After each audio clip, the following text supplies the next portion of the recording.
Welcome to the third-party news for Retro Robot Radio for the date of January 11th, 2014.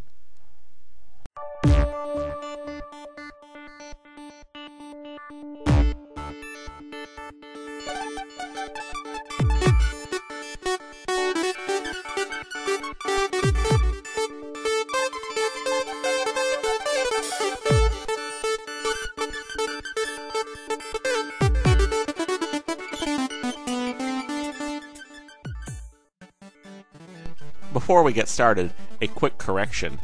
It was previously reported that the green version of Arsenal and Mantax was currently winning the BMOG survey for the Kickstarter recolor of the toys. It's actually the orange version that pulled ahead in the survey. Dr. Wu has been showing off the gold chrome edition of their Warhead missiles for the Masterpiece Prowl, Streak, and Smokescreen toys.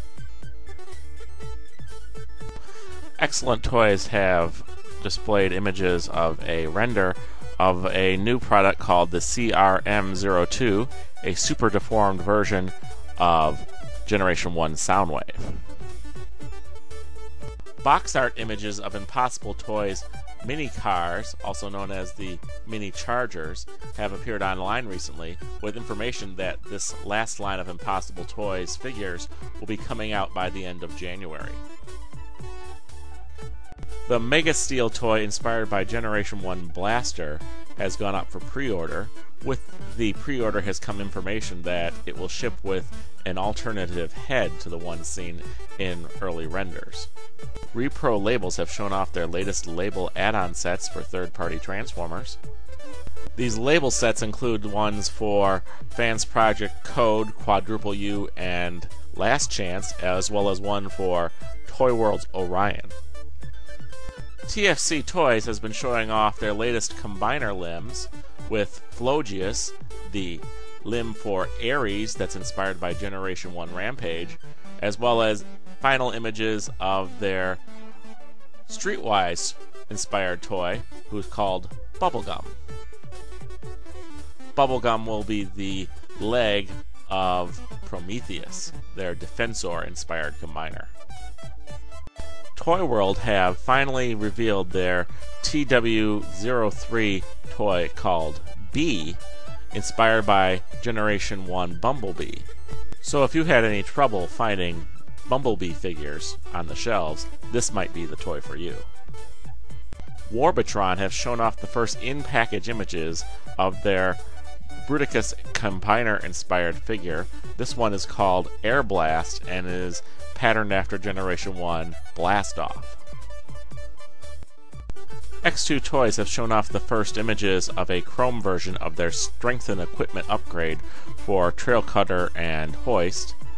These versions seem to be intended to be used with the Japanese release of the toys. This week's spotlight is on third-party Transformer microcassettes. Microcassette Transformers have been with the Transformer line since it came out in 1984. The reason they were there was because part of the 1984 line was taken from the Takara Microchange toys, which included transforming cassettes and radios.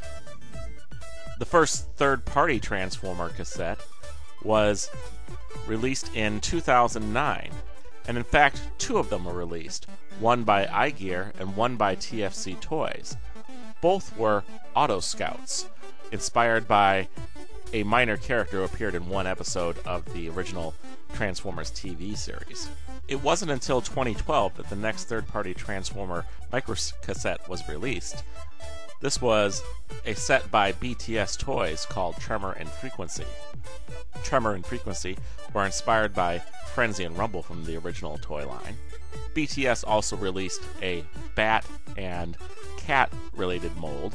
These were released as Night Fang and Savage. BTS Toys also released several recolors of the humanoid shape and the bat shape figure as Yin, Yang, Solar Flare, and Sunbite. A customizer by the name of Eagles TF then made two custom cassettes inspired by Generation 1 Ramhorn and Steeljaw. These toys were called Rhino Horn and Iron Paw when they were imported into the KFC line as full production third-party Transformers. Keith's Fantasy Club has also released a Hawk and Ape mold cassette that they use as Bird Bomber and B-Box, a Jet and a Tank mold cassette, which is done as Jet Dancer and Slam Tank, a bat inspired by Generation 1 Rat Bat called Bad Bat, and they have upcoming molds based on a Tyrannosaurus Rex, Stegosaurus, Allosaurus, Petrodactyl, and other animals. But this isn't the end of the third-party cassettes. Unique Toys have already announced their own Ramhorn-inspired cassette, as well as a transforming rifle for their blaster-type figure. What cassettes will come out in the future? Who knows, but I bet they're going to be fun. This week's screen capture brought to you from the TV series Fireball XL5. This week's stories brought to you from the pages of tformers.com and TFW 2005. Stories read by Matthew Ignash. Be sure to visit our YouTube channel, comment and subscribe if you like the show. For more information on third-party Transformers, visit wikialpha.org and drop by the Facebook page for the Third Party Cast.